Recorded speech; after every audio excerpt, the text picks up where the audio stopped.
Hello everyone, and welcome to this map supplemental for the Cieha Taylor episode. I just wanted to go through some explanations before this video. I guess this is part of the video, but before the map video starts. First, the first couple videos you're going to see are of me and my car driving on the two roads that are most important to this disappearance. Cowart Road, although I think I referred to it as Coart Road in the video, unfortunately. The proper pronunciation is Cowart Road. And then I'm going to be on Trapnell Road, which is where her car was found on the railroad tracks. And then after that, I will do the more traditional view of Google Maps, using Google Maps, where I will use a satellite image to diagram the location of where her car was found, where I was driving around, some of the things I saw, and the surrounding area, if we are to believe the Cieha ran off all on her own. Thanks for watching. Okay, everyone, this is for the disappearance of Cieha Taylor, the video, and this is Cowart Road. Although I cannot give you the specific address, I wouldn't want to do that. Where she dropped off her boyfriend that day is on this road right here. Some nice houses in this area, and some not so nice houses in this area, but I don't know what you can make of that either way. But this is the road right here, and we are going north right now. By the way, this video is being done on March 8th, 2021 at about 1 p.m., 12:55 p.m. Somewhere in here is where she allegedly dropped her boyfriend off around 4 o'clock. And so she would have been driving up this way. You can see some of the houses over here.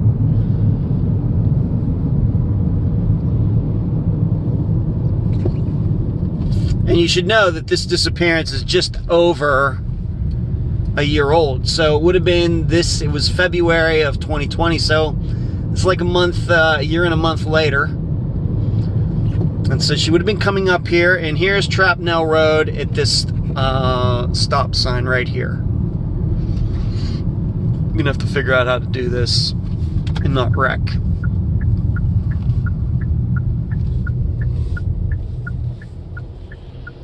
So this is a four-way stop, and you turn left. This is the way she allegedly would have gone, and now we are going west.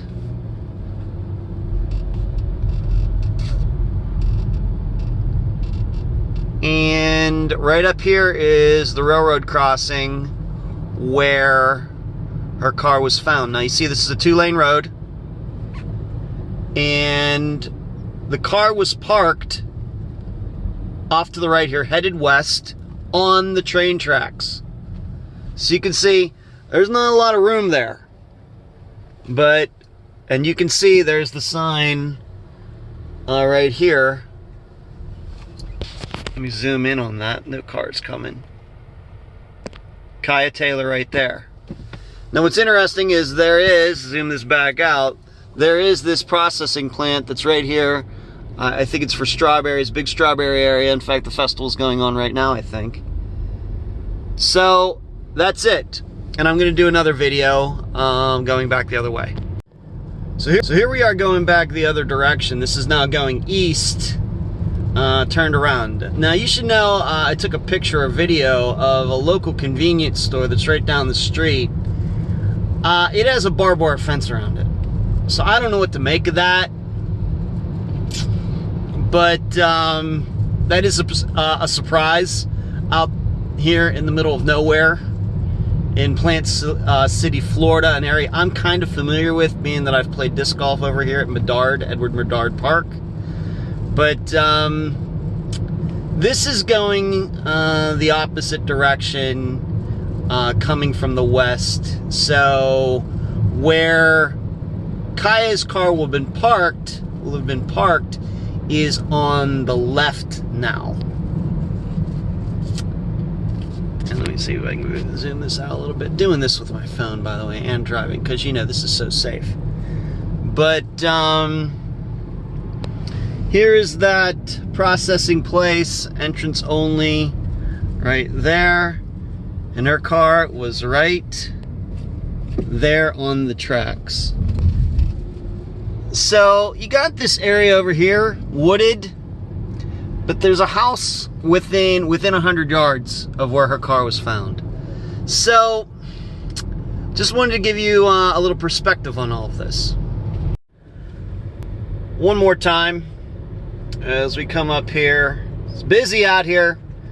There's no denying at this time of the day, 1 o'clock, 1:30, that it is busy. And so it makes understanding how she could have gotten out of her car, anybody could have gotten out of her car, and not be seen as being somewhat complex, I think. But there we go, right here. Maybe could have timed it right. Either way, whether she parked her car there and left it there or somebody else did, either way, it is probably a little hard to understand how nobody saw that. Okay, everyone, for this video, here is the satellite view. What you are looking at here is right here in the center of the screen is the intersection of Cowart Road. And once again, during that video, I think I referred to it as Cowart Road. But Cowart Road is right here. Trapnell Road, technically East Trapnell Road, is right here. Now, you should notice that Cowart Road turns into Jap Tucker, something like that, road right there at this intersection. So Cowart Road is only to the south of Trapnell. It is not to the north. Why it changes, I don't know. But here's Trapnell Road, and this is Cowart Road. From the episode, allow me to zoom out a little bit. And this, once again, this is in Plant City, Florida, an area that I'm fairly familiar with. Played disc golf over there quite a few times. Here's once again the intersection. Now I've zoomed out a little bit. Kevin's house is somewhere down in this area where Jason was staying with Kai at the time in February of 2020. They were staying at the friend Kevin's. I do not know where Kevin's house is right here, but it is right along Cowart Road, right in here. And so when you were watching me in those videos, what I was doing is I was right here at the bottom of the screen. I was going up here. I made a left onto Trapnell Road, went down here, turned around, and came back. Did that actually a couple times, and I'll just zoom out, move this up. Right, once again, I came along here, went up here to Trapnell Road, went this way, and then turned around and came back. Now, in this video, where Kaya's car was found, originally the Good Samaritan called it in, and where the cop moved it from is right here. So I'm going to now zoom this in as smoothly as I can, and so as to not make you all dizzy. But here it is, and I think you could tell on the video that I shot even in my car, and now on this satellite view, there's not a lot of room there. The pavement really does not extend too much that way or too much this way, so the car could not have been very far off the street. In fact, as it was described, it was partially blocking traffic, in addition to the fact that the driver's door was open. Now, you have to remember, it was pointed in a westerly direction, so it means it was pointed this way, going toward the left, and the driver's door was open. So not only would the car have been a bit in traffic sitting like this, but the door being open 3 or 4 feet long would have been even protruding into westbound traffic, once again going this way, even more.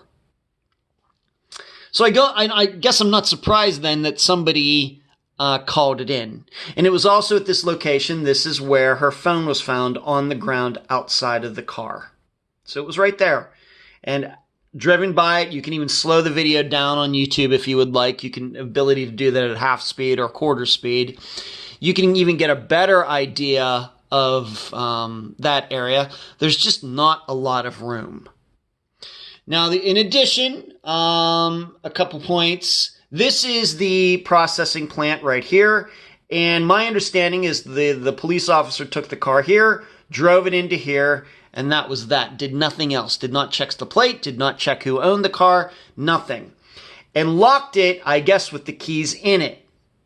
So Tiffany, as you heard, had to call AAA to show up, or somebody to show up and open the car so she could drive it back to Dade City where Kaya's mother, Kanifa, lived. In addition, it is my understanding that it was down this direction going west. Allow me to zoom out. That this is down in the area. Around this area, I believe it was over in this direction, is where her shoes were found.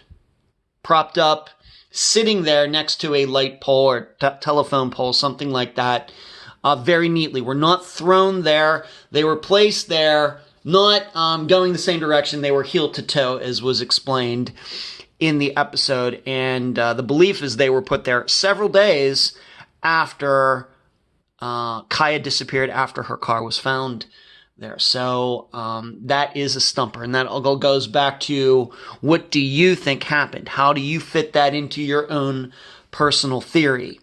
Now, some of the things that I observed from this area in driving there, and once again, I'll just show this again, moving this up a little bit, is I went up this road, went down this way, and then came back, did as much videoing. I was hoping to maybe get out, park my car somewhere, and maybe do a little walking around. But truthfully, there just is no place. There just wasn't any place, at least when I was over there. There really is no little dirt turnoff or something like that, or a wide berm where you can park your car and walk. There's just no room. I suppose if I wanted to park my car where she had her car, I could have done that, but it would have been blocking traffic, just like hers was. So I didn't have a chance to do that, but I got to drive up and down these roads a couple times and take the video that you've seen earlier in this video. One thing that sticks out to me, whether it means something, it's totally up to you. But, of course, on the far right of the screen, you can't see it. Let me zoom this out a little bit more. Right here are the railroad tracks right here. I went down to this convenience store right here. Now, you have to keep in mind, this is out in the middle of nowhere, Florida. Now, that's the way I would explain it. I live in a city, Clearwater, St. Petersburg area. This is really getting out into farmland. I think you can tell just by looking at this. There's farmland. There are horse farms, etc. This convenience store had a barbed wire fence around it. And there were bars on the doors and windows. Out in the middle of nowhere, Florida. I actually went into this place. I bought something. I actually went to the restroom there as well. And it has bulletproof glass for the cashier, etc. Once again, out in the middle of nowhere, Florida. Something to think about. In addition, what I also noticed is that down in this area, you see the red mark that was just helping me find Cowart Road. This Cowart Road in here, it is a strange combination of very, very, very nice places and very, very, very not nice places. If you're looking at right here, this is one huge property. This is one huge horse property right here. I think the same person owns all of that area right now. Very impressive. I think any of us would like to live on that piece of property.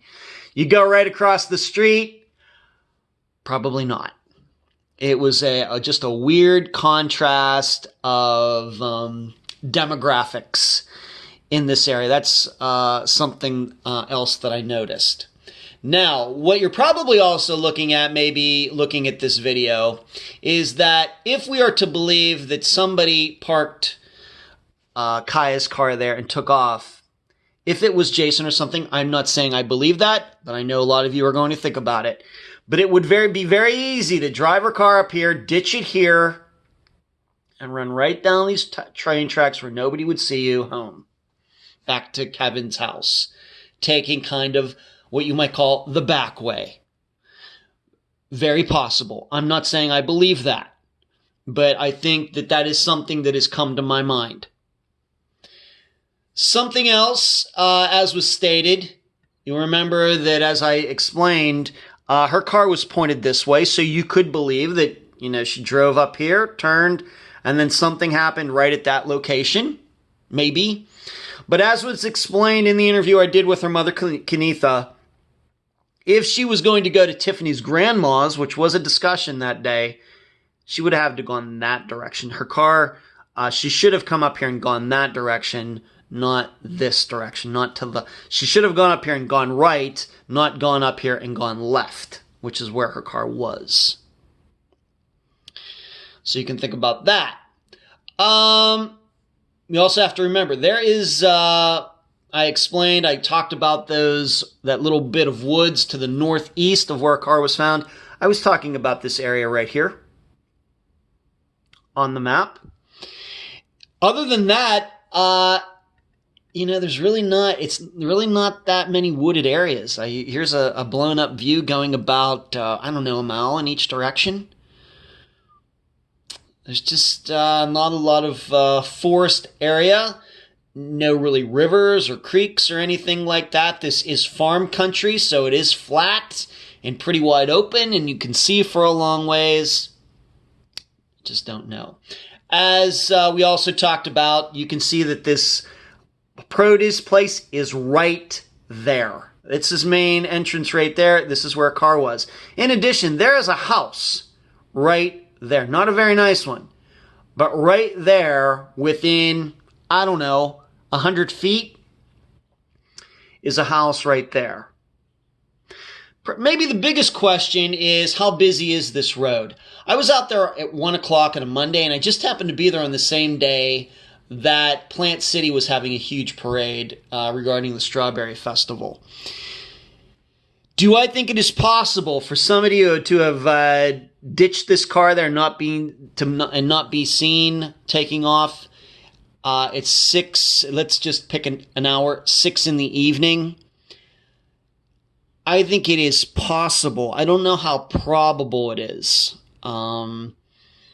Certainly depends. February, it's starting to get dark. Maybe 6:30, something like that. Of course, darkness would help.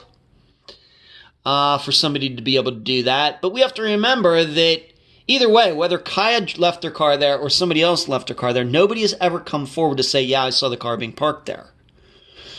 So either it was planned by somebody and they just waited until no cars were around and did it, or Cieha left it there and it just happened to be that nobody was driving in the area when she ditched the car there and took off wherever she was choosing to go.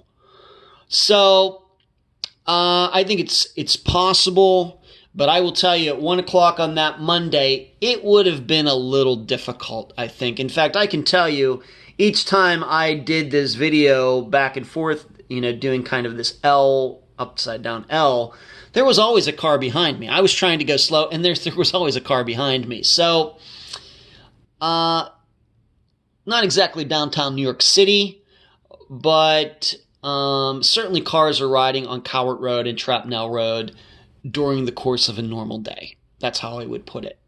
So those were my observations. That was also my not live video, but on the scene video from when I was there on March 8th, 2021. Like I said, I was around there at like 1 p.m. Eastern on that day.